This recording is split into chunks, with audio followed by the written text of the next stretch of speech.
What is going on, everybody? This is Wrong Reel episode 579. It's a podcast for hardcore cinephiles. We tackle everything from Jean-Luc Godard to Jean-Luc Picard.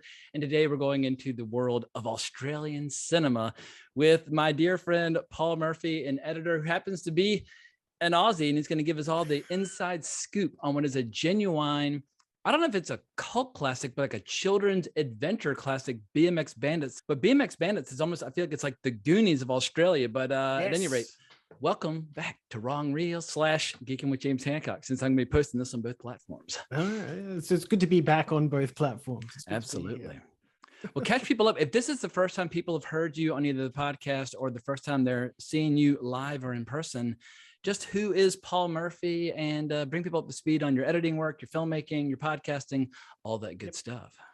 Yes. So yeah, I work as an editor, as a film editor. And the last episode I did with you, we were talking about my film Blind Ambition, which won the Audience Award at Tribeca this year, which is a documentary about these guys from Zimbabwe who are sommeliers.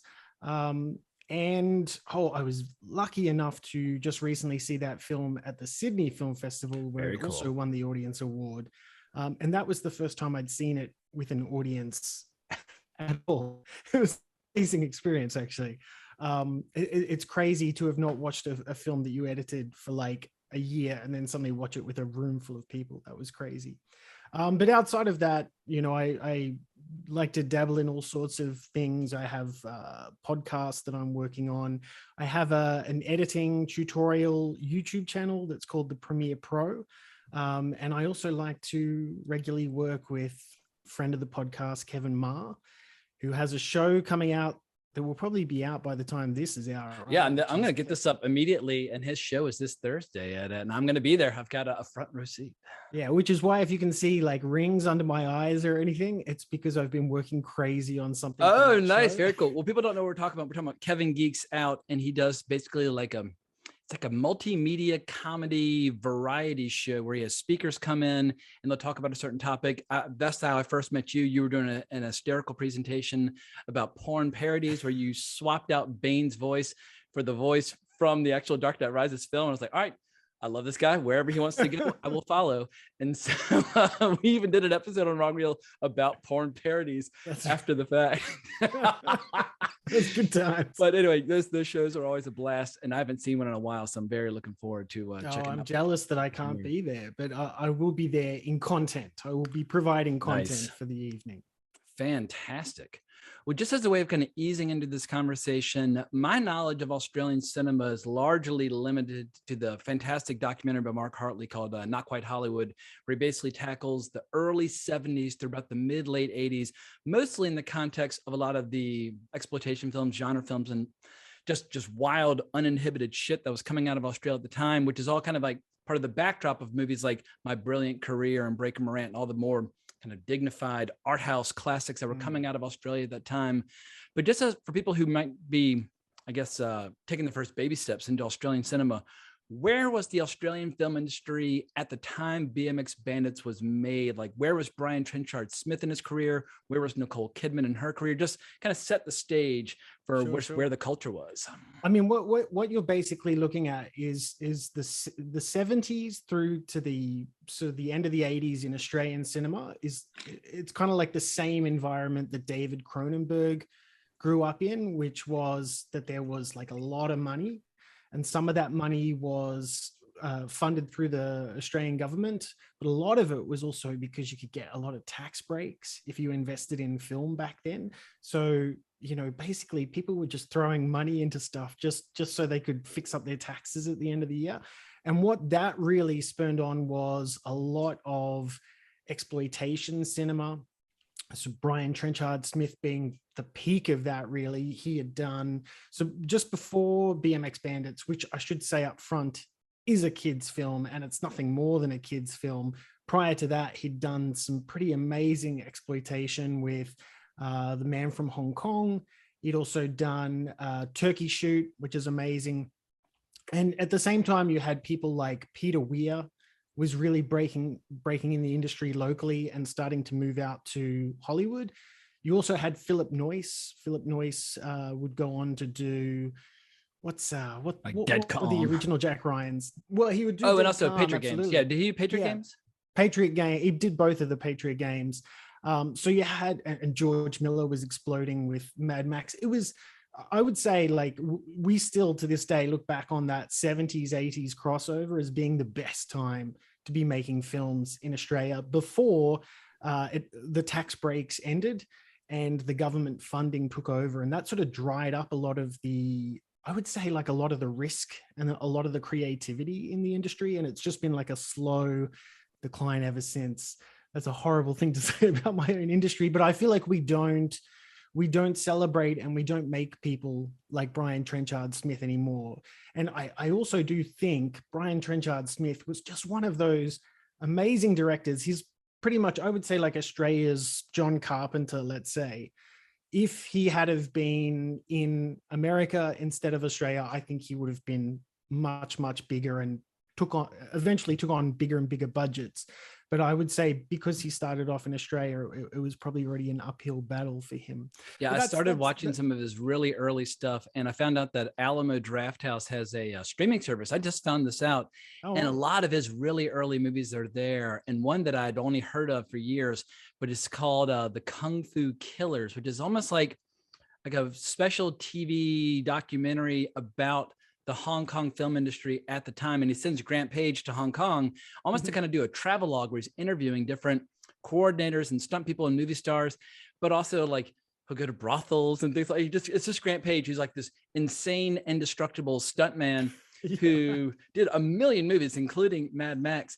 But if people are, really want to see like the early days of Brian Trenchard-Smith, before he even did The Man from Hong Kong, he did The Kung Fu Killers. But The Man from Hong Kong is a fucking awesome martial arts movie. And I don't care what era martial arts movies you enjoy watching, Man from Hong Kong holds up insanely well. And I think that's a great, like, kind of gateway drug into the career of Brian Trenchard-Smith. And I do actually have a friend who had a few meetings with Brian because he wanted to like do a new version of it, basically sort of revisit it. But I get the feeling as though that film is just tied up in so many like tax loopholes and rights and things like that they came to the conclusion it would just never happen. Yeah, I'd almost rather people just make a movie in the spirit of it as opposed to remaking it. The weirdest one that I've seen, which I just saw last night, is called The Love Epidemic. It's a documentary he made right before The Man from Hong Kong. And it's kind of like a pornographic film that's masquerading as like a public service announcement about venereal disease. And you actually have full frontal nudity of Grant Page in the shower when he discovers a discharge that he has to go get checked out. It's like, what am I watching? What is going on here? But once again, Australian cinema in the 70s. Yeah, but Australian cinema in the 70s was insane when it comes to horror, stunts, and sex. It was just a free-for-all. And I just, I never grow tired of watching Australian movies from this period. Yeah, and it was risky and definitely not quite Hollywood. The documentary captures that period really well. You also had, films like Patrick were coming out, things like that. Yeah, a lot of really good films being made back then. It was such a ripe, nurturing era, and similar, as I say, to what sort of Cronenberg came up through, where you were allowed to just make that sort of stuff and make money off it too. All right, well, let's talk about how, like, the unlikely story of Brian Trenchard-Smith after making all these insane movies like Turkey Shoot and so on and so forth. I feel like all of his movies are just like, no one would look at his filmography and say, oh, we need that guy to direct like the ultimate kids movie. But sure enough, he did, and just knocked it out of the park. And I can't say for certain, but I think BMX Bandits is the first Australian movie that I ever saw. And I saw it at such a young age. I don't know how old I was when I saw it. I saw it on HBO. I didn't even know what an Australian accent was. So I just thought the characters were just sounding odd. I couldn't quite place it, like why it was odd, but it just kept coming on. So I just kept watching it again and again and again. So I'm sure that a lot of Americans roughly my age who discovered it on HBO in the mid 80s. But what does this movie represent to someone your age from Australia? Like, was it kind of still in circulation, or just give me, how did you first discover this flick? Yeah, so it was 83 when it came out. I have no memory of seeing it at the movies at all, but I definitely know that we would regularly rent the VHS and just play it all the time. And it was interesting when I went back and watched it recently. Before I got the Blu-ray of it, I watched it on Amazon, which I don't recommend you do, because I think it's been made from like an early Betamax or something, and it probably looked exactly like it did on VHS back in the 80s. But you know, it was at a time when I was starting to ride bikes without training wheels, and my brother and I would just sort of zip around the suburbs, and he would be Mongoose and I would be the other guy. Nice. It was so, I mean, it was great to see your own, because so much of what we watch here in Australia is Hollywood films with American accents, which you do find kind of confusing growing up. So to have an action film that you can watch as a kid where people sound like you, although I don't think they really sound like me, there is something a little weird about those accents. It was really, really quite cool to experience as a child, as the whole BMX craze is sort of breaking across Australia as well. Were you a BMX guy? I was a skater who frowned upon cyclists. And so the skateboard craze really took hold in America, obviously in the late 70s. But when Back to the Future came out in 85, we had the one skateboarding scene, sales of skateboards, something like went up by like 100-fold in a single year. And suddenly everybody knew who the Bones Brigade were. And everybody was just I know, I had long bangs down to one side and shaved head on the other. I was into skater culture all the way. So my version of BMX Bandits would have been a movie like Gleaming the Cube, which with Christian Slater, or like Police Academy 4 or 5. One of them has the Bones Brigade skating. And so, but any movie with a little hint of skateboarding was totally my jam.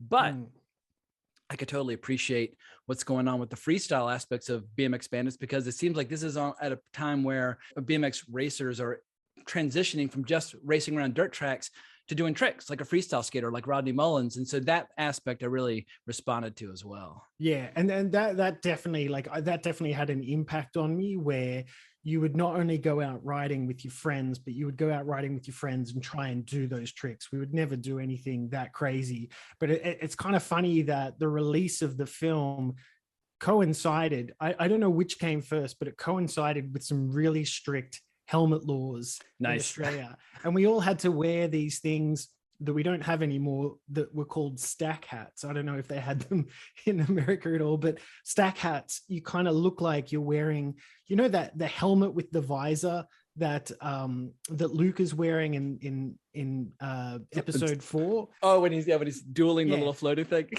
Get rid of the visor. Get rid of the visor. That's what we were wearing. Like, it was just like so much metal, you could hardly sort of lift your head up just to ride your bike. Safety first. The movie opens with them putting on their knee pads and their elbow pads and strapping on all the gear. But it made riding just look so cool and daring.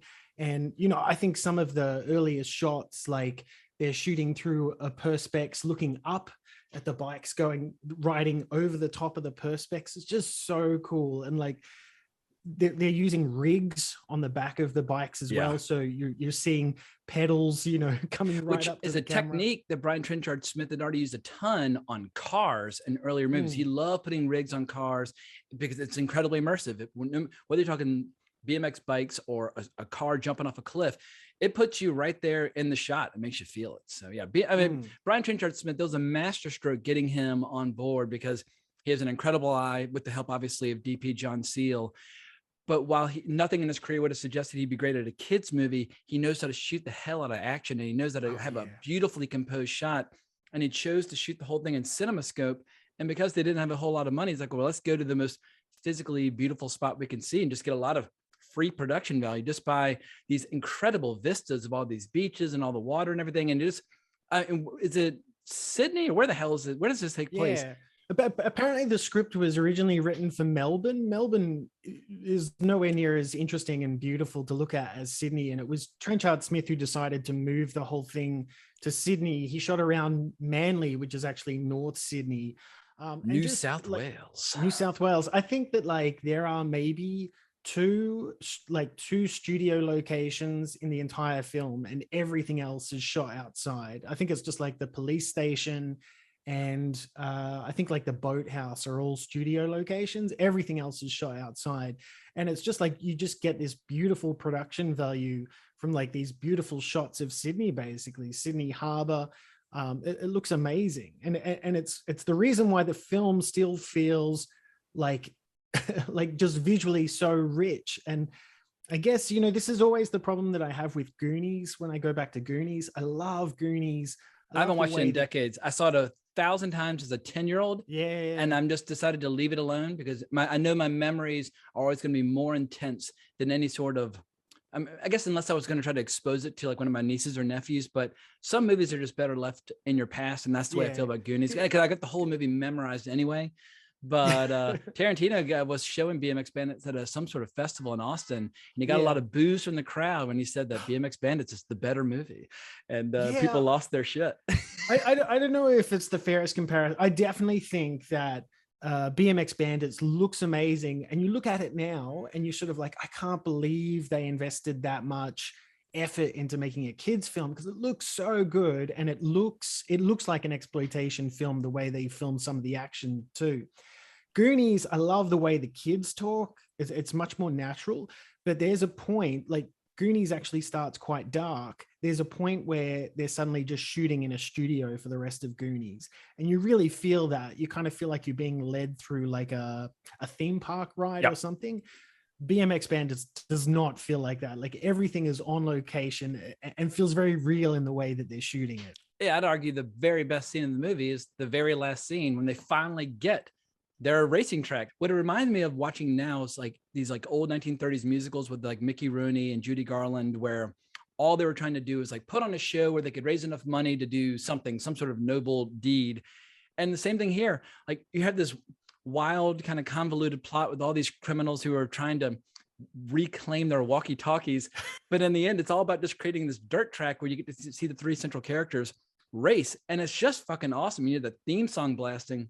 Yeah, I fell so in love with that theme song while preparing for this recording that I started jamming to it while at the weight room. I'd like put weights on a sled and I'd be pushing it down AstroTurf and pulling it back, like BMX, like say BMX. Oh, it's such a great tune. It's catchy as hell. And that's the same point in the film actually, where they roll up the big warning that says these stunts are performed by professionals. Don't try this at home, kids. Absolutely. Well, I think another thing that's different about this versus other kids movies is that the characters are in their like mid-late teens, and Brian Trenchard-Smith wisely realized if you're trying to make a movie for like ages 8 to 15, kids don't want to see movies about kids their own age. They like movies about kids who are slightly older, slightly cooler. Like when I saw Stand By Me, I was 9 or 10. I was like, these are the coolest fucking kids I've ever seen in a movie ever. I want to talk like they do. I want to do everything the way they do it. And I feel like probably a similar thing happened with BMX Bandits, where kids saw these three characters. And obviously now Nicole Kidman's a filmmaking icon and has done great movies in 5 different decades, and she will probably continue to do great movies up until in her dying day. But between PJ, Goose, and Judy, I imagine most little kids, this was the idea of like the perfect summer. No parents, no supervision, and just raising hell all the goddamn time. And she is amazing in it, right? Like there has been some argument over, Brian Trenchard-Smith has said, as soon as I cast her, I knew like she had a huge career ahead of her. And I don't know if that's him rewriting history, because they looked like 200 actresses and picked her out of all of them. But I think she had 1 credit prior to this. She had 2. She did Bush Christmas and something else that I can't remember, both of which weren't that significant. But I mean, she's amazing to watch in the film. Like your eye goes to her in the film. She looks great. And I know that there was a bit of pushback early on because she was taller than the two male 5'11". Well. Yeah. And they were like, you can't have a girl who's taller than the guys. But whether or not you could detect that, I don't know. Actually, the whole reason that you and I started talking about BMX Bandits in the first place was because I wanted to do a full Nicole Kidman episode, because I am kind of obsessed with her career, because I think she is one of the few female actresses out there that, and this is not included in BMX Bandits, seems to have always made interesting choices throughout her career. Whether or not the film has been like amazing, I feel like it's very rare that she's had to settle for some sort of a rom-com or something like one for them, one for me. It feels like she's always making one for me, which is very rare to come across in a career. Yeah, especially now coming across basically almost 40 straight years of filmmaking, working with Tony Scott and Stanley Kubrick. And now she's doing all these like wildly popular TV miniseries on HBO and all these other platforms. You could make a case that she's as big now as she's ever been. But goddamn, I remember as a kid seeing Dead Calm and just being in awe. Like, as a little kid, obviously it's easy to like fall in love with Nicole Kidman in this because she's so cute and she's like, late teens, like, oh my God, like she's the coolest girl ever. But by dead calm 6 years later, it's like, Jesus Christ, this is a fucking movie star, just sexy as hell, so confident. Just, you can tell like the sky was the limit. And then of course she got hitched up with Tom Cruise and Days of Thunder. And I mean, we did a podcast once about To Die For, which I think is just a remarkable movie in so many ways. But so good. If you flash forward from BMX Bandits 12 years, she's in Batman Forever. I mean, it's just, her career just kept building and building and building. But I feel like over the last 20 years, she's remained relevant in each and every year because I think she actively seeks out great writers, great filmmakers. And sometimes the projects are more interesting than others, but holy hell, she's still very relevant and going strong. Yeah. She's Aquaman's mom, for God's sake. Can I pose a theory that I don't really like stars in Hollywood. I've never been very interested in them. And I think it's always because like an actor will suddenly have like a big break and then they just sort of iterate through films after that. And it feels like every film that they do after that point is, what haircut do they have this time? And like, I remember like George Clooney went through this and people like that. It's like, what haircut have they got this time? And they got a mustache. I want to see George Clooney with a mustache this time. But I do feel as though she's never quite fallen into that, with the exception of that one where she was sort of all ugly in it. I can't remember what it was, like a few years ago. But it's never been about what hairstyle has she got in this film. It's just like, it's got Nicole Kidman. That means she's made an interesting choice and I want to see what she does with it. Yeah. All right. So what moment in this movie do you think Nicole Kidman goes from child actor to future movie star? Because I feel like there are scenes where she's just a sweet and innocent kid, just kind of reading her lines and hitting her marks. And then there's some scenes where like, ooh, I can see the movie star potential. So like, what are those scenes in this movie where she really starts to pop? Because for me, it comes at the 37-minute mark where suddenly all three characters now have a bike and they've all got their outfits, like basically like superhero outfits, where they all have a color for their bike and their pants and the helmets and like a different colored shirt. But obviously for her, it's the yellow helmet and the yellow bike. And she basically says, all right, Judy, do your stuff. And this 18-year-old stuntman fills in for her with a wig and starts doing all these freestyle tricks. But for me, that's where she really suddenly starts to pop, because you do have those great close-ups. And of course, at the end of it, she puts her arms around her buddies and she's like, all right, well, you know what they say, two's company, three get you talked about. Like, all right, Nicole Kidman, she has arrived. Is this a private pavement or is anyone invited? Well, you know what they say, two's company, three gets us talked about. I think it's even earlier than that too, a bit. And I should mention, as a kid, the scene that I loved in this film, and I still get goosebumps watching it, is the cemetery scene. Oh wow, very cool. Yeah, she's in the crypt with Goose, and she's like, "Oh, but you're nice." He's like, "I don't want to be nice. I want to be sexy." But it is such a cool scene, and so I probably watched this around 84, I reckon, which would have been the same year that Michael Jackson's Thriller came out, which was another thing as a kid I was just madly obsessed with. And I would, I didn't have it on VHS, but any chance I got to watch it, I would, because I loved like graveyards and zombies and skeletons and stuff. So the fact that this film that had all these cool BMXs in it for 10, 15 minutes is suddenly set in a cemetery in the middle of the night, absolutely loved it. And they're wearing those ghoul faces when they run around.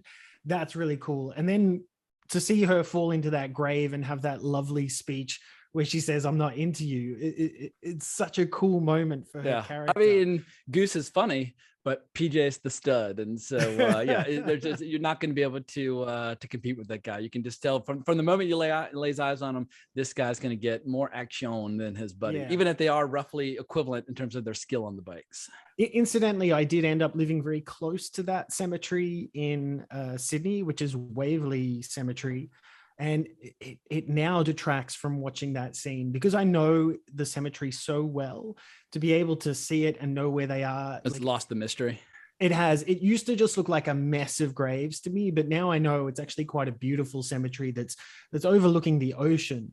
So it's sort of taken a little bit out of it, but I still think the way that he shot that is amazing. It's a long scene. I mean, they're basically dodging these guys for like 10, 15 minutes. And then Nicole Kidman twisted her ankle jumping down in the grave, and she was worried she was going to get fired. They're like, look, as long as you can sit on the bike, the stunt people will take care of the rest. Like you're fine. Don't worry. You're not getting fired.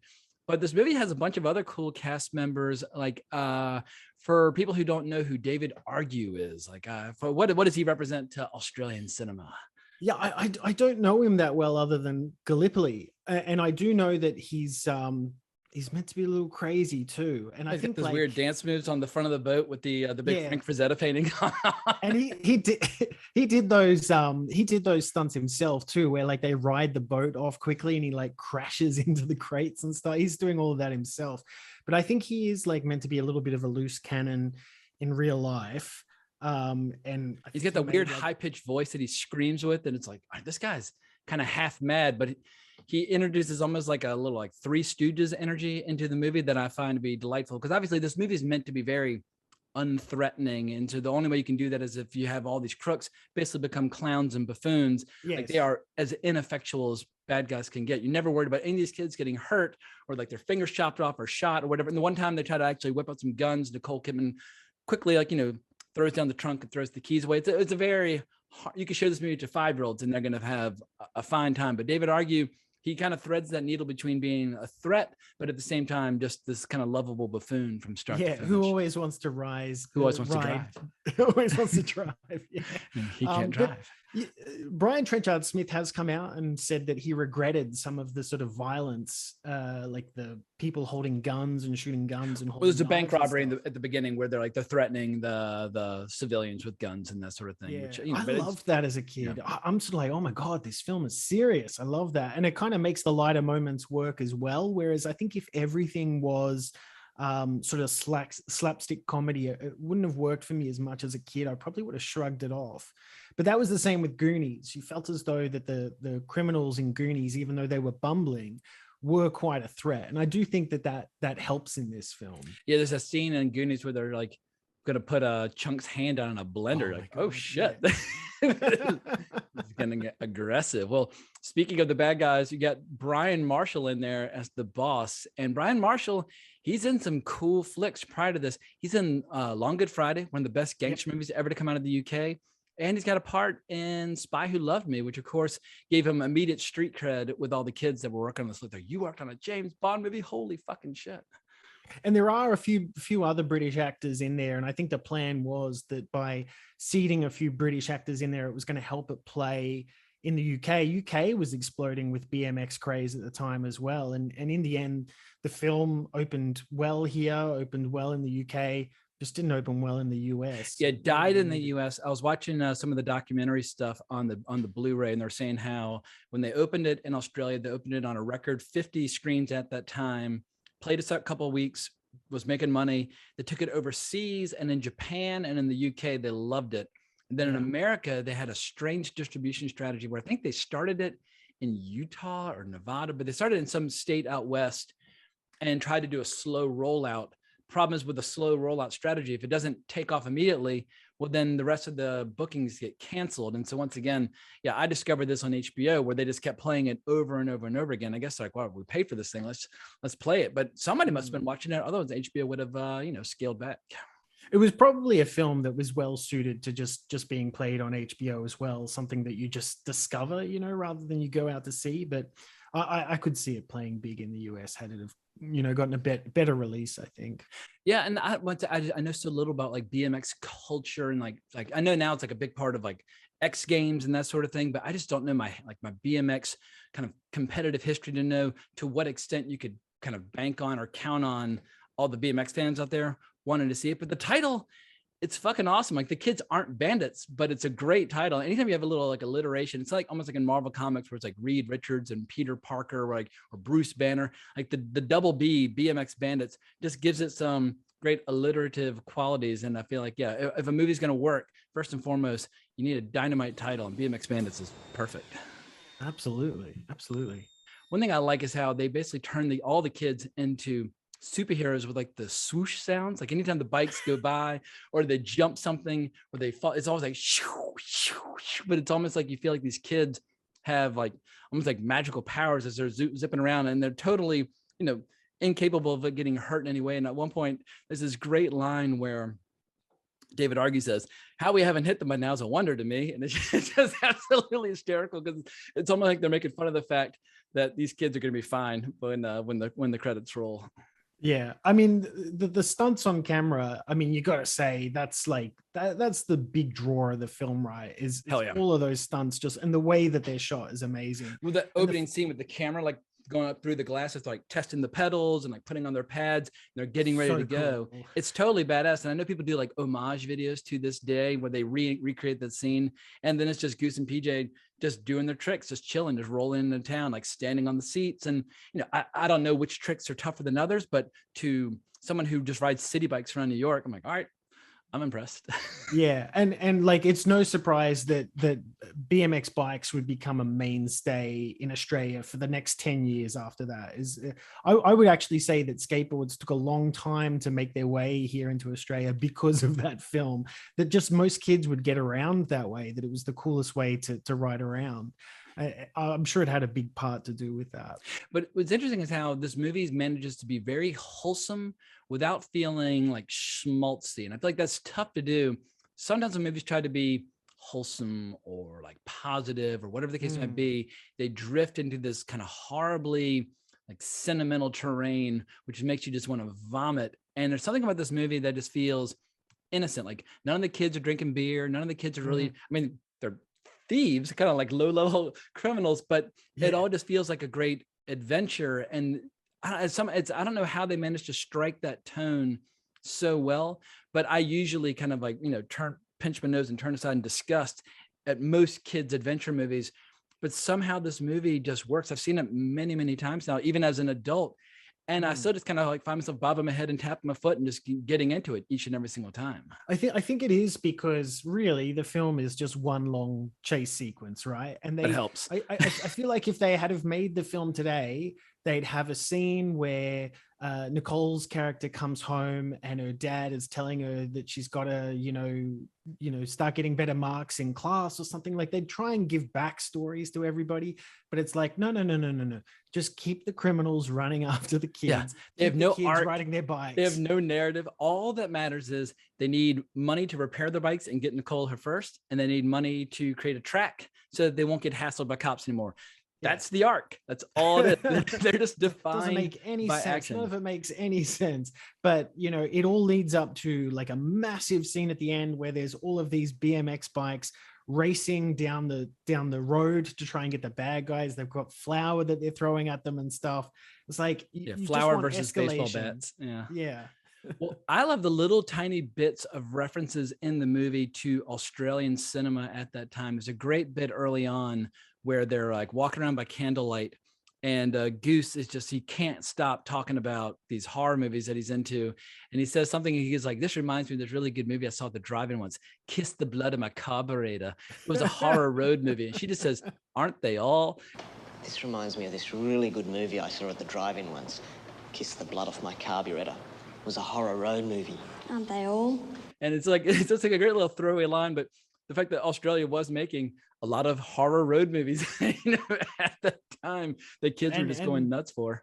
And the drive-in was a pretty big thing back then as well. And then it is after this film that Trenchard-Smith would go on to direct Dead End Drive-In, which is great. Yeah. Yeah. I still think my favorite by him is Man from Hong Kong, but Dead End Drive-In's well worth hunting down. That's 1986. Yeah. And I don't know if it was popular or not, but as a kid, just like that VHS box art just was so iconic. As a great poster. I don't even know if that character even shows up in the movie, but it just is a great looking box. And so it was on my radar. And then when I saw Not Quite Hollywood, I was like, all right, I got to start seeing more of this guy's movies. And he's great in interviews, and he's just so enthusiastic. And even into his 70s, he's still just so passionate and so fired up. And I love his like raise money. Yes, but I love like his not so humble brags when he mentions like, oh yeah, Tarantino has a couple of my movies. Like he has actual prints of my movies, and I'm like, you know what? You deserve to boast and brag about it. Fuck yeah. Like you made some cool flicks that have withstood the test of time. And anytime filmmakers love your movies, I feel like there's no greater honor. Yeah, and the interesting thing is after this film, I think maybe directly after this film, the next thing he would direct would be what we in Australia called Frog Dreaming, which in the US is, I think it's called The Quest, which was the Yeah, first film. The Quest, that- 1986. He also did Jenny Kissed Me in 1985, but I've never heard of that one. 85 in between, right? Yeah, and you know, when you're watching films as a kid, you're not taking note of who the directors are, but like it was one of those amazing moments where I looked back on what I was watching as a kid. I was watching a lot of BMX Bandits. I was watching a lot of Frog Dreaming. That's the same director. Yeah. And I think it's the first film that Elliot from E.T. made after E.T. Gotcha. So like big Steven Spielberg film, like just blew away the box office. Then he jumps on a plane, goes to Australia to do a film with Brian Trenchard-Smith. It's crazy. Yeah, and it's funny. I saw these back in the 90s, but Leprechaun 3 and Leprechaun 4 in Space, once again, Brian Trenchard-Smith, the guy's the guy has left his mark. For better I think or that's worse. the difference, right? Is that I think if he was in the US, then he may have gone on to be able to make his equivalent of The Thing or something like that. Yeah, or he But would have had because like a career like Wes Craven or somebody like that. But he Wes Craven, definitely yeah. would have.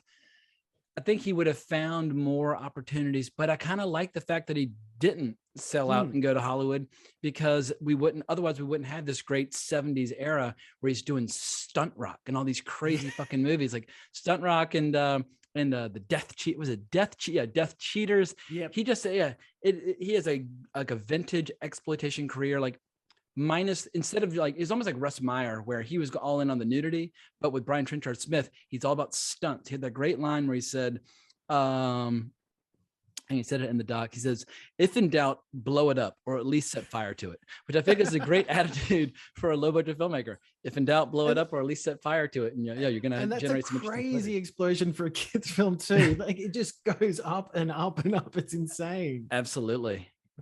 Yeah, he gets that a movie should be fucking fun and it should be entertaining. And whether he's making a movie for small kids or for pervy adults, he always brings it. And I just like how he's got a little bit of like versatility and variety. And he could recognize great talent. He said the moment he started shooting Nicole, the camera loved her, the boys in the film just loved her. And he just, I don't think he can necessarily fully take credit for discovering Nicole, but he definitely set her on her way. And it's no mistake that suddenly in the poster, this kind of like background player becomes front and center, like the chief attraction by which they're selling the movie. Yeah. And if you look at her career from the perspective of Australia, we're all thinking, what is the girl from BMX Bandits doing in a film with Tom Cruise? You know? That's insane.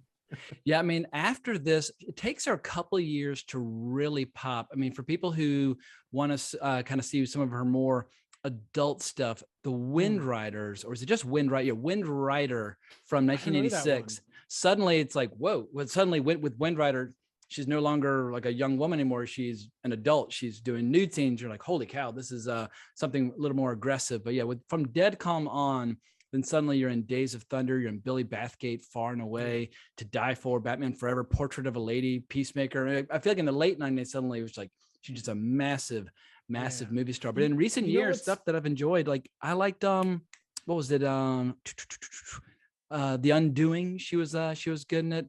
She was good in Big Little Lies. I mean, she's had a ton of huge shows recently. Yeah. She just makes good choices. And one of the films that my wife and I went back to of early career Nicole that I'm not going to say is good, but it's weird and interesting, is Malice. If you go back to Malice. Oh, is that the one with Michael Keaton? Who's in that? No, there was another one with Michael Keaton. This is Alec Baldwin.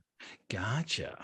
And it's sort of like, it's almost like a Coen Brothers Blood Simple kind of script, but it is just bad. It's a Harold crazy. Becker movie. And also story by credit, Aaron Sorkin. Interesting. Must be one of his early credits. But Malice is one of those movies I think has been on my to-do list for many, many years. And I will admit, I have seen some of the naughtier bits on the website, mrskin.com. And it's one of the, because she's not shy. I mean, and she's a goddess, and she at any age, from age like 19 to now like her mid 50s, she's more than happy to get it on in front of the cameras. I think in that show 9 Perfect Strangers, as recent as last year, she's still doing nude scenes, and she's well into her 50s at this point. So she's going to end up being like Helen Mirren. Aging very slowly, for sure. Yeah. Well, Helen Mirren is famous. I used to boast about how she was one of the only actresses to do nude scenes in 5 different decades: the 60s, 70s, 80s, 90s, and the aughts.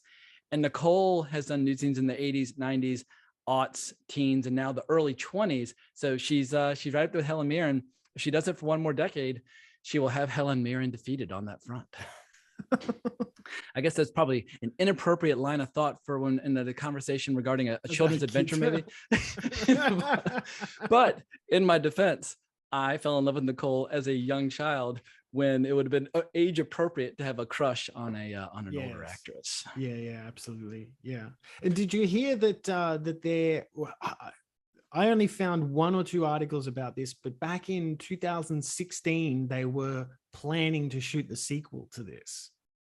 Who was planning on shooting the sequel? Well, this is the weird thing is there is an article from an Australian film magazine called Film Inc. There's two articles and they say, oh, Nicole Kidman's in town for something, but she's also here to make a cameo in BMX Bandits 2, Second Gear. And they had quotes from Brian Trenchard-Smith, who I don't know if he was just producing or directing as well, but they had a quote from him about the film. And they're talking about how they're getting all the old gang together. And I think it was a bit of a, now their children are fighting crime on bikes or something like that. Does Angelo D'Angelo still act? Because in all these documentaries and interviews and that sort of thing, he's the only person that doesn't show up. I didn't know if he'd be like retired from the limelight. He has done a bit of acting here and there. Oddly enough, I looked up a bunch of people in this film, and he is one of those people who is friends of mine. But I felt too geeky to say, "Hey, can you just ask Angelo what he's up to now?" But yeah, he's still doing acting as well. Okay, he's got a show here, Place to Call Home, in 2013 and 2014, and he's acted less in the 21st century than Nicole, but he's still active. According, he was in the Coca-Cola Kid and a couple other movies, but so he's got some credits. But obviously, of all the people who worked on this movie, Nicole's career had got the biggest pop in a few years' time. Absolutely. Well, let's just talk in general about like the legacy of this movie, what your thoughts are about it as an adult versus as a kid, but also what gets you excited about Australian cinema these days? Because obviously you've got Australian movie stars like Hugh Jackman and people like that. And of course you've got, famous Kiwi filmmakers like Peter Jackson and people like that. So just first, let's just put the kind of a bow on the conversation about this. Is it the Goonies, or is it kind of, what's the way we can kind of put this conversation to bed on this particular flick? Yeah, I definitely feel like we're talking Goonies that is sort of less script based and more action based. That's what I would pitch it as. And I also feel as though it was a time when things being made for kids weren't so sanitized, and I really like that about going back to it now. They had the film starts with a hold up with rifles and stuff, and they make references to X-rated movies, like when PJ's boasting and bragging about, like, he's talking about his childhood, and they're like, anyway, they can't remember the exact line, but he basically mentions that things didn't get X-rated until he was 12, and then Goose is like, "Oh, well, I'll let you know when things get like that for me," or something like that. But like most movies designed for 8-year-old kids will not mention X-rated movies, or make mentions to menage a trois or anything like that. But yeah, I just that sort of riskiness of making kids films back then, I think, was really, really good. And eventually that style of film would transfer to TV, and you would have like bungling sort of cops and things like that in kids TV. But for me, it was still kind of raw and interesting. And the effort that they put into the stunts and filming the stunts is what makes it such a timeless classic for me. In terms of Australian film today, as you could probably tell from the way I was talking about Australian film today, I do feel as though it's not the sort of creative wellspring that it used to be back then. I don't feel as though we make as many Peter Weirs and Brian Trenchard-Smith. Yeah, like Jane Campion's still active, but she got her start decades ago. I mean, The Piano, which really helped kind of put her on the international map. That movie came out like in the mid 90s. So it's like, they're still aging directors who are still, and George Miller, he's obviously making a Mad Max prequel, but he's well into his 70s at this point. Yeah.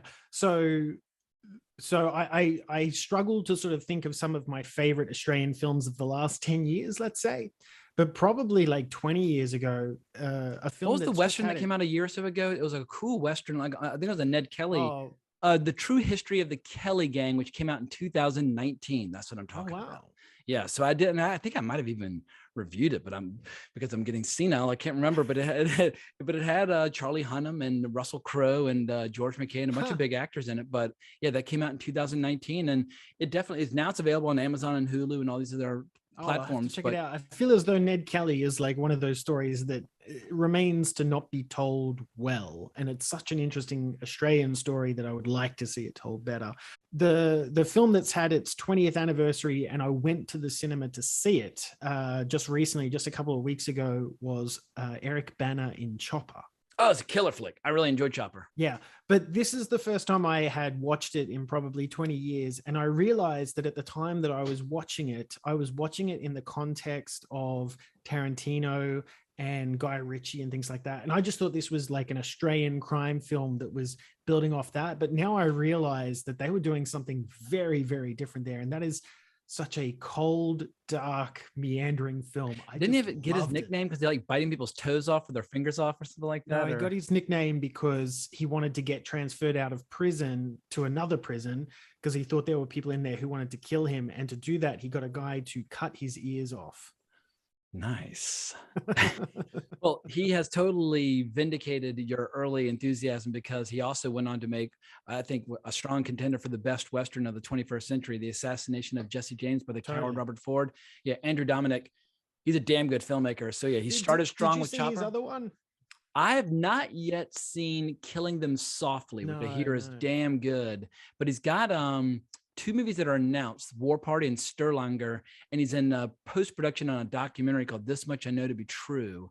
And he also directed 2 episodes of the TV series Mindhunter, which I also really enjoyed. So he's still working, but I get the feeling that he's got more talent than is being put to use by the industry currently. I also get the feeling as though he's one of those directors who really likes to space out his films too. I think like I feel as though it's no coincidence that there are, 5 to 10 years between films. I think that's on purpose. Incidentally, I was an extra in Chopper, but I got cut out of it. And I remember sitting on the steps of Melbourne Court, and he's just there having a fag and having a cigarette. And I didn't You're gonna get my channel demonetized. I didn't realize he was having that I was standing next to such an interesting director at the time. Gotcha. A guy who would go on to just basically, one perfect shot on Twitter wouldn't be around if it wasn't for some of the shots that he has in his films, I think. Yeah, no, he's got an incredible eye, but I'm just seeing now he's actually was born in Wellington, so he's technically a Kiwi, not an Aussie. Yeah, so you can't claim credit for that one entirely, but most Americans can't even find America on a map of the globe. So I think they will give you a pass. I saw some video once where they were asking random people on the street to find certain countries on the globe, and yeah. Anyway, most people don't know their ass from their elbow when it comes to geography. At any rate, let's talk Australian cinema just in general. Let's come up with some recommendations, some personal faves. If people like BMX Bandits and want to see more, all the ones that I'm going to recommend are like the really sleazy, wild, destructive, just completely batshit insane genre films. Although I will say that a movie like Breaker Morant, you're like, oh, Jesus Christ, this is an incredibly powerful movie-going experience, and I've seen it several times. I do like Australian art house cinema, but I'm just drawn to the completely, totally insane stuff. So which movies from your country do you particularly love? Well, I still don't know if this film travels well or not, but a film called The Castle that came out in the early 90s, which has Eric Bana in it, it's just a tiny little film, a tiny little indie film that is a comedy about this family that lives right next to an airport, and they're trying to, and the local council is trying to buy up their house, push them out of their house to build more airports or something there. I'm not selling it well, but it's one of the funniest films I've ever seen. Outside of that, man, what is the name of that horror film with John Jarrett in it? Wolf Creek. Oh, fuck yeah. That movie is scary as shit. That was a really good horror movie. Totally. I remember seeing that in the cinema, and that is just this really nice slow burn horror until it just like takes a right turn, and it is just terrifying beyond that point. It's a really difficult film to watch. I haven't watched it. There's one point where like he like severs someone's spine, and it's like, ooh, this just got real dark. Real dark. So I wouldn't recommend it for everybody, but I love Australian cinema when it's not trying to just replicate things that it's seen in Hollywood or elsewhere, and that's definitely a good example of that. What are your thoughts on the director Jean D. Lamond, who made some erotic films in the 70s? In particular, the one I'm thinking of is Felicity, which is hot. Felicity was kind of like at the end of like a stretch of sex films that he'd been doing, but the big ones were the ABC of Love and Sex, Australia style. He also did Australia After Dark, which implied that there are all sorts of like weird satanic black masses with like orgies and that sort of thing. But in the 70s, he was doing all these wild movies, but Felicity was kind of like the peak of his sex trilogy that he was working on. But so Wolf Creek 2005, that was directed by Greg McLean, also written by Greg McLean. But I saw that on DVD when it first came out, and I was kind of expecting just yet another run-of-the-mill horror movie, and suddenly I was just being subjected to just this absolute nightmare experience for 90 straight minutes. And he went on to do Rogue, which wasn't very good. His sort of moving to the States film was Rogue. That wasn't very good. Yeah, they should stay in Australia and build their own industry. But he also did The Darkness. He did Wolf Creek 2. I didn't see Rogue, but Wolf Creek 2005. Holy shit, the movie fucking rocked. And I guess when it comes to horror movies, what about like Razorback by Russell McKay? Kind of the poor man's Ridley Scott, who also did Highlander, a childhood fave. Yeah, I have never seen it. Is it good? It's not like Wake and Fright good.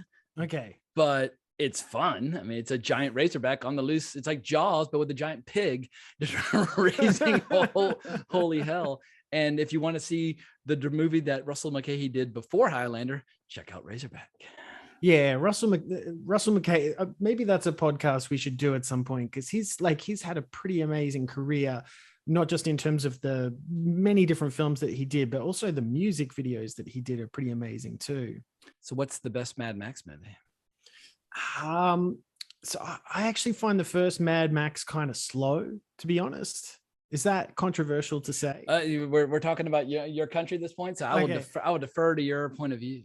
No, I feel as though when we remember Mad Max and what we enjoy about Mad Max, it's the second one, and we all just accept that the first one got us there, and then the third one, is kind of crazy, but it still has good stuff in it. And I did like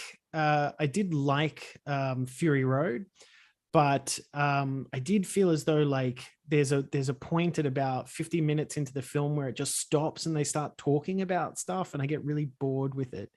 But prior to that, I just love everything else that's happening on the road. It's just when it turns to nighttime and they're just sort of stopping and talking, I'm just like, I don't care. Just get back on a car and drive somewhere. Yeah, I mean, when it came out, there'd been such a dearth of exhilarating action movies for such a long time that for me, seeing that, I saw it in IMAX 3D, I think twice, and other times I just saw it in IMAX. It was just such an awe-inspiring experience. I remember taking my little brother and his friends to see it, and they must have been about 13. We walked out of it, we're sitting in the car, driving home, and none of them were talking. I was like, so guys, like, what did you think? And my little brother's like, that movie was like amazing. Like, and they were just like under the spell of George Miller. It's like, all right, very cool. George Miller still got it. And so I will see, and I'm rooting hard for Anya Taylor-Joy playing Imperator Furiosa in the next one, and we'll see if he's still got more gas left in the tank. I tell you, the most amazing thing about that film is that if you were working in the Australian film industry in the, 2 years that it took to make that film, everybody had heard that film was having problems and that it was probably going to be a disaster. They're off in the deserts of like Namibia, right? Yeah. But it just kept on shooting and they kept on cutting, and everybody was like, oh, Fury Road, geez. And the actors have been fighting, and it had been a giant mess. Nobody expected that it was going to turn out well, and that it turned out as well as it did and just sort of took the box office like the way it did is pretty amazing. Well, I think my favorite Australian cult classic, which I only saw for the first time recently, is a flick from the 70s. Any strong thoughts about Stone?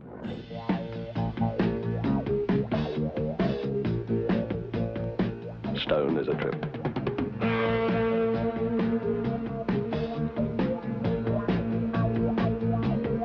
And when you're on a bike, I mean a big bike, you've got all power, man. I don't even know Stone. You know, Wow. he's better than Oh, I do. I just out Aussied Or you. do I So, know Stone? yeah, 1974. It's basically a cop who goes undercover with a motorcycle gang, and it is so badass and so hardcore. And it's got the actor from Mad Max Fury Road as well as Mad Max. You'll have to help me with the pronunciation. Hugh Keys Byrne. How do you say his name? The villain from Fury Road, the guy with like the crazy hair. He's in it. But Sandy Harbut, he starred in it, he wrote it, he directed it, he produced it, and it is like the ultimate badass biker movie with like crazy orgies on the beach and like, you know, gang fights and all this stuff. And the most famous sequence is a funeral where all the motorcyclists are driving on their bikes and they have the coffin on like a sidecar and they're all just blasting down the highway, but it's like the ultimate biker funeral. But anyway, Stone from 1974, fucking killer. Now that you mention it, I know the cover of it. I remember it.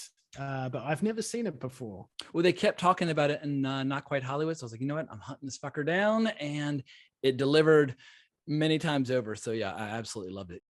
Romper Stomper. No, that's not a good one. I'm not going to put that down.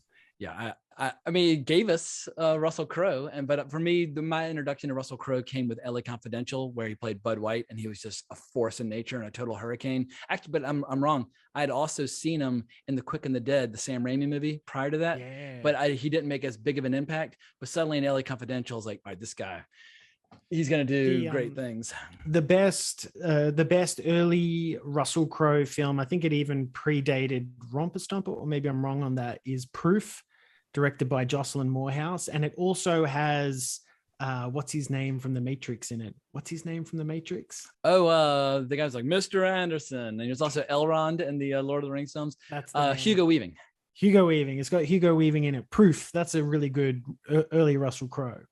Very cool. Well, here's what I'm going to suggest is that every once in a while you come on this channel and come back on Wrong Reel, and we just talk about some kick-ass Australian genre film, because there are a lot of these weird like sex movies like Alvin Purple and like The Adventures of Barry McKenzie and Stork and all these just strange films that are hysterical that I would love to what I do want to come back and talk about sometime as well is your relationship to Marvel films and where that is at the moment, because that fascinates me. Yeah, to put it mildly, I'll say my relationship is souring. I have spent so much of my life with superhero movies as a reader of the comics and the watcher of shows and cartoons as a kid, and always hoping for and praying for one day will Hollywood figure out that like all these characters are great and these stories are great and make it happen. But I guess the nicest way I can put it is that rather than comics inspiring Hollywood to be more like the comics, Hollywood has taken all this IP and these characters and they're starting the process of turning them into generic, interchangeable, forgettable global entertainment, which is the exact opposite of what I wanted to happen. I wanted comics to expand Hollywood and make it more flavorful, as opposed to just being yet another thing that can be like recycled. And I still do enjoy the occasional superhero show or movie. Like I really enjoyed Super Crooks, but that's not Marvel. It's Netflix. It's like R-rated and it's based on, it's basically Japanese animation adapting an indie comic. And I enjoyed the Suicide Squad, James Gunn's R-rated movie they did this past summer. When it comes to Marvel, this was my least favorite year of Marvel in a long time. And we had more Marvel than ever before, multiple shows, multiple movies, and not a single one of them was a like, fuck yeah, like getting that same reaction I got when I first saw The Winter Soldier, or when I first saw Guardians of the Galaxy, when I was like really, or Captain America Civil War, where I was really getting excited. What used to feel like this kind of exponential curve of enthusiasm building towards something now is just kind of turning into an elevator full of farts. And coming from you, that's saying something. You had me punching in the air twice recently. And that was the first thing you said was Marvel films felt like you were a baby strapped to a chair being fed food, and then you would vomit up the food, and then they would take the vomit and try and put it back in the... I was very proud of that line after the fact. I thought of it on the spot, and I was like, yes. Yeah. And the other thing that you said recently in your review of Hellbound, which was that, you know, somewhere like South Korea is showing us what we should be doing with you know, fantasy, action, those kinds of genres. But what we're making in Hollywood right now, Marvel and other things, is just too safe, and that we should be looking to South Korea for those kind of risks. Now, I totally agree with that. But I think, I mean, and I'm not the first to say this, but like this almost loathsome trend of mining IP where you spend between $100 and $300 million resurrecting people's memories with the hopes that it'll hit and gross $1 billion. And it's led to this. It's like, I mean, on Red Letter Media, they're describing Ghostbusters Afterlife as like a piece of meat on a bone, and they just keep like stripping the meat off of that bone and like slapping it into this movie. And it's like, there's nothing left on that bone. And at a certain point, we will just have strip mined all of our IP and all of our memories and made them all just into shit. And we'll be forced to come up with new stories.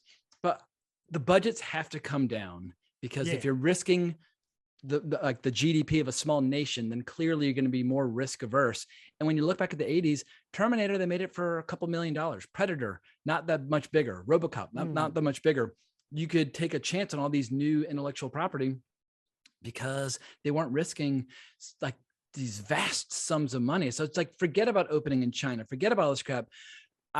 There are some people that are creating new IP. Obviously, John Wick is a new franchise. Kingsman is a new franchise. There are some new green old shoots. new old franchise. True. I mean, Kingsman, it is an homage to all the James Bond films from the 60s and that sort of thing. Yeah. But man, I just feel like we were blessed and spoiled to grow up in the 80s where new franchises were popping up all the goddamn time. Comedy franchises, action franchises, sci-fi, fantasy, like you name it. Yeah. And I feel like that can happen again. Maybe our generation is the problem, is that we loved those films as kids, and now we are identified as being the audience as well as our children, or you know, the younger generation as well. So they're trying to please us, and they're trying to please the people who were the kids that we were in the 70s and 80s. Maybe that's part of the problem. We are definitely part of the problem. And as long as we keep going to these movies, we are 100% part of the problem, because we are maintaining the phenomenon. I think it's just one of those things where someone's like, these characters meant a lot to me as a kid. I'm going to share that with my kids. And I would just always urge them, show them the original, whatever attracted you in the first place. If you love Ghostbusters, show them fucking Ghostbusters. Fuck Afterlife, like fuck the 2016 film, fuck it all. Just show them Ghostbusters, and more often than not, you can't go wrong if you just go back to the source. Or Predator, if you want to show your kids Predator, don't show them Predators or the latest The Predator or any of that stuff. Just show them Predator, and they're going to have a great time, because it's still one of the all-time great action movies. Because that's the other thing as well, is that movies these days, they don't have to be like a latest release, because stuff that was shot 30, 40 years ago is restored to look like it was shot, you know, just last week or whatever. Including BMX Bandits. It's been beautifully restored. Like it looks that good. So yeah, it seems it's a weird fixation that we have to remake something in order to assure an audience for it. I really hope that we get more of those middle ground budget films that we used to have, you know, that we've lost since the early 2000s. I think if you're going to see hope for the future, and I know people love to bash it, but a place like Netflix, where they create so much content every weekend, new shows and movies, comedy specials, documentaries, TV shows, feature films, they're doing it all. And they're just churning them out. And the majority of them are pretty forgettable. Same way, like during like the video craze in the 80s, a lot of straight to video movies were pretty forgettable. But if you're playing the law, like those like the law of large numbers, it's like going to a bar. If you try to flirt with 100 people, maybe one of them is going to think you don't look quite so bad. And same thing with like making 100 movies. Maybe one of them is going to be an enduring classic. And it wouldn't surprise me at all if 5-10 years from now, Netflix is bigger and stronger than ever, because they're investing so heavily internationally. The fact that they do have shows like Squid Game from South Korea, or they do have shows like Hellbound. It's like, okay, clearly they're trying really hard to find cool and interesting projects from all across the globe. And for me, that's very encouraging. So while I might be vomiting in despair at the lack of originality in some of the superhero movies being made in America, I do see cause for hope elsewhere. The same way like Hong Kong action movies in the 80s inspired of like the next generation of filmmakers like Tarantino. When he saw The Killer in the early 90s, he's like, holy shit, I'm going to put scenes like that in Reservoir Dogs, which is why you get Harvey Keitel, 2 guns, boom, boom, boom, boom, boom, because he just seen The Killer like a week before. Yeah, let's hope that's the case, and that it doesn't just become more corporate and cold and boring. Well, we have to also, we have to vote with our dollars, which is hugely important. I think that curation has a huge role. Podcasts and Yes. YouTube channels and that sort of thing have to celebrate what's cool and help people discover what's, because oftentimes people say, oh my God, I never heard of this, or I've never even, this hasn't been advertised. And the biggest thing is people have to put skin in the game and make the cool stuff, write the cool scripts, shoot the cool movies. And I feel like as a filmmaker, then that is probably your role. Make sure you're working on really cool cinema. Well, I'm trying. Okay. I'm doing what I can. Gotcha. Excellent. Well, come back and fight the good fight with me anytime you like, because my door is always open to you. Yeah. Any chance we're going to see you in America soon? Well, it's early talks, but we are talking about coming back to NYC and visiting mid next year. So okay, let's schedule a podcast then. Absolutely. And maybe like a steak dinner at Keen's up in totally. Midtown or something like that. Yeah, like, absolutely. Eat like men, eat like Australians, meat off the bone and strong booze. Well, where can people find you online if they want to follow up, discuss flicks or your work or whatever the case might be? Yeah, look, you can reach out to me on Twitter at Paul Murphy, not spelt the way you'd think it would. It's PAWLMERFY. Or you can check out my, if you're a budding editor, you can check out my editing YouTube channel, The Premiere Pro, and that's youtube.com/The Premiere Pro. If you nice. check it out. Well, very cool. Well, we hope y'all have enjoyed this episode. If you're not into kids flicks, hopefully we gave you a bunch of recommendations for kick-ass Australian movies, but also even if you hate kids movies, I think BMX Bandits will surprise you. Totally. It's fucking fun. It is just so much fun. And if you can't watch it by yourself because you're humiliated, find, your nieces, your nephews, your kids, your younger brothers or siblings or whatever, and just make a whole family outing out of it. But it's delightful and it holds up really well. And I'm looking forward to celebrating more work by Brian Trenchard-Smith in the years to come. But please remember to like, comment, subscribe, hit the bell, all that good stuff. You know the drill. But we can't thank you enough for listening. But more importantly, as always, onwards and upwards.